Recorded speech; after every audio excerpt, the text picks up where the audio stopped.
So, try naman natin siya sa USB karaoke. Ito po USB ko.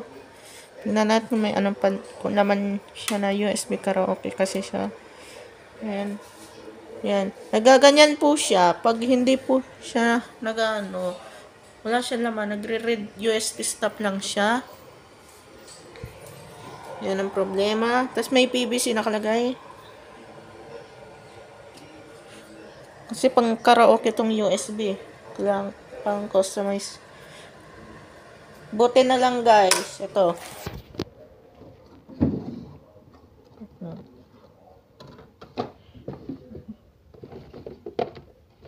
Ito.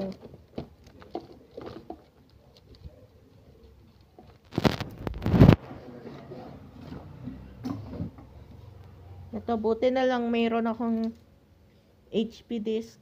Wala pa siyang laman. Pang ano lang siya, customized karaoke disk.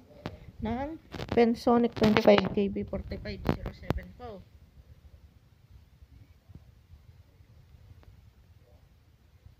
Pag hindi siya, sa ano lang natin siya sa karaoke. Ito guys, yung bala ng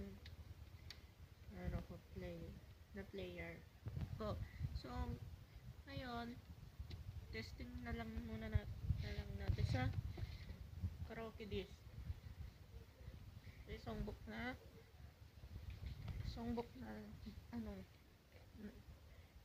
ito yung songbook ng 240-60 songs.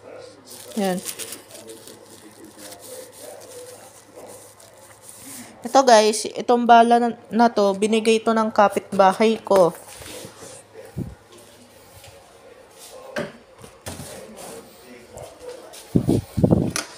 Pag wala siyang laman, sa ano na lang tayo, sa karaoke disk. Yung buti kanina nag-record ako ng mga naka-update naman kasi yung yung KS5 ko ng volume 25. Pero ngayon, itong Pensonic, lang.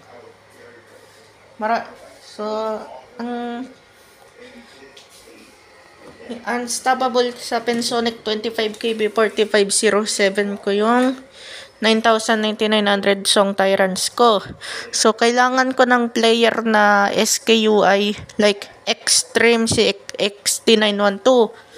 Yan. Try natin. Ayan, nag-MIDI karaoke siya. Yun. Yan, try natin yung mga number niya. 1, 2, ayan.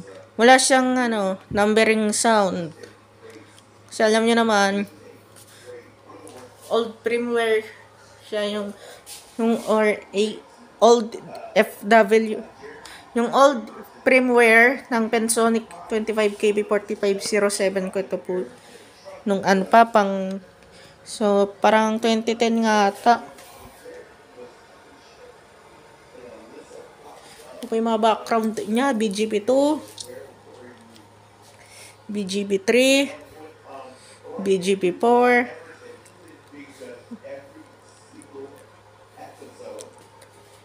at yan yung BGB5, same lang yan sa ko, yan, so BGB6, yan, NBA background, BGB7, yan, MTV yan.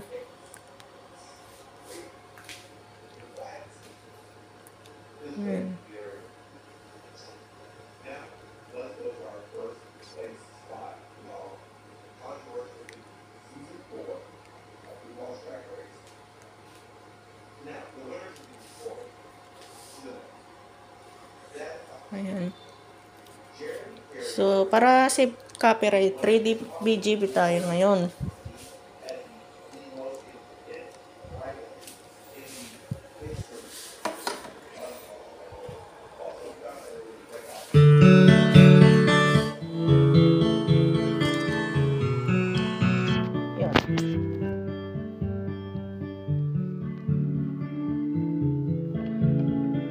Wala siyang laman.